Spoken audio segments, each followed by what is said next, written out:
But I was a little nervous, truthfully, because we haven't sung together.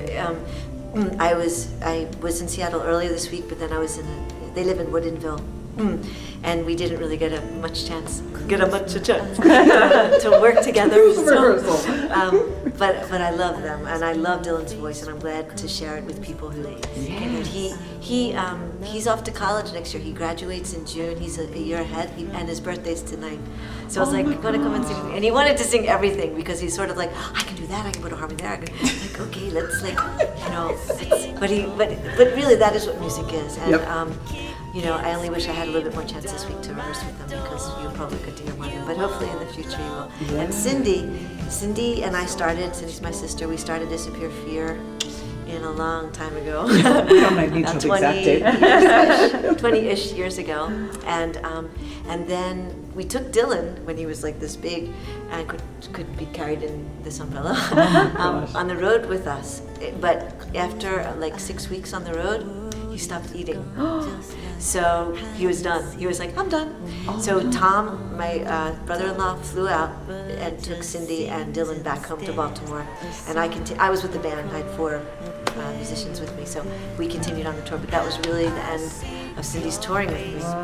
And occasionally she's done some things, and she sings on most of my CDs, even the solo ones. But because her harmonies are like, I love the sister thing. I love what they're doing.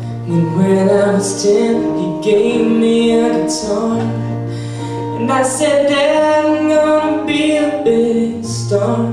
He said, "Son, you better practice real hard." But to me, you already are. And don't let go, just hold on, keep your eyes on God. Really, the Disappear Fear, the self-titled Disappear Fear album was the first one we did with Rounder. And it was really thrilling because it was my actual 3rd album that I had done. But we had just signed with Rounder Records, and we had a budget. It wasn't like I wasn't borrowing money or doing it on spec, and everything. It was like we had real support, so that was a real breakthrough. And truthfully, the songs also, there's that word again, truthfully. Because normally you lie to us, I'm gonna lie to you now. It was magical, the whole thing. Although I did another album with Craig. Craig Cramp was the producer and drummer, and it was actually he's a producer and an incredible musician. The way it happened was this: I was visiting Israel. I was on tour, and I had donated a song to a CD for a group of people called like a camp called Flowers Against the Occupation. And so they knew a couple of my songs.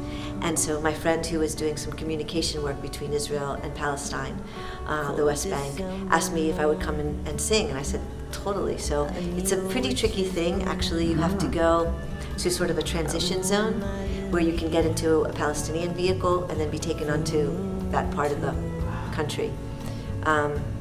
So we did, and we had to be covered up and everything. And when I get to the house, it's kind of like it's not really a house, it's sort of like it's behind this big metal door, and then there are about 100 girls in there. They're going, "SONiA, SONiA, SONiA," really, really loud. Kind of like an area about this big, actually, with camera pans around the room. And then I did a couple songs in English, a couple songs in Spanish. I didn't have any that I had written in Hebrew or Arabic at the time. Since then I do. And at the end of the time, the girls wanted to keep my guitar, the one I was playing. And I was like, "Oh, we can't keep this guitar. So it's like my other leg. But I will get you a guitar." I promised them a guitar. And so I was able to deliver a guitar to them. And later, I had a friend, I'd given it to her, and she was going back. And then I just was thinking, well, if they wanted a guitar, wouldn't it be cool for children in the West Bank and throughout Israel and in other third world countries to have musical instruments and guitars. So we have delivered a couple. I'm back there in the spring, and I'll be bringing more guitars.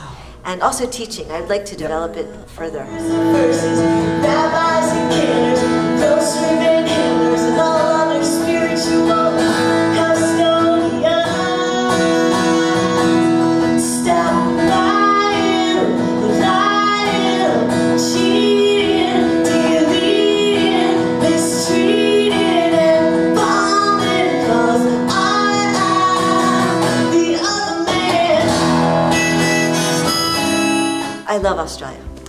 I've been there, I think about 6 times, and I played Mardi Gras, and I've done Woodford several times, probably about 4 or 5 times. Wow, last time I did it, I brought a percussionist with me, but before that, I met musicians there, and we put things together, which was very cool. And then we did some other touring around in Australia. Very, very dear friend that lives there. Friends, actually, but particularly one that is in Sydney, and a very good friend in Brisbane too. So we were able to kind of hang with them. It's so clean, and like the sand is so pure, and I really, really, really love it. It's not so different, really, from writing songs and things. It's just another medium to work in. But it does take a little bit to get my mojo in that direction, I have to say that. And I have a wife. Are you actually married? Yes, we got married in California 2 years ago, and we just had a very nice wedding in October in Baltimore. Yeah. And big families together, bringing friends from different parts of the world. Friends from actually New Zealand came, and Holland, and Israel by way of Vancouver. Yeah. Nice. Yeah. And my family, really a lot of my family throughout different parts of the U.S. too.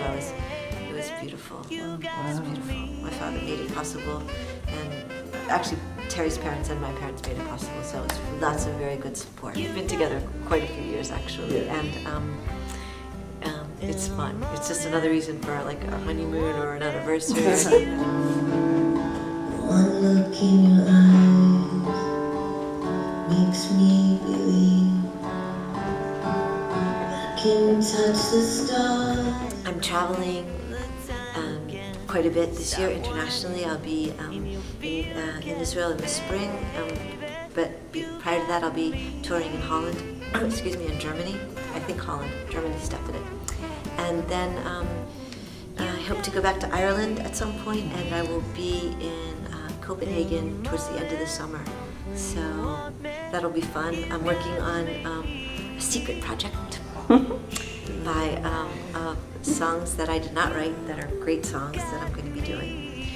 Very acoustic, and in the meantime I'm writing my songs. I'm also working on a musical that doesn't have a name yet, so I can't really say it, but it's going to be like a one-woman musical. And another musical too that does have a name called Small House, No Secrets, which is a lot of secrets in a small house. Okay? Another thing is we're putting together songbooks so people can play my songs more easily. Hopefully where I'm standing. Life is about living into life, and it's not about your pre-ideas, you know, and it's about just, you know, being in the moment of your life.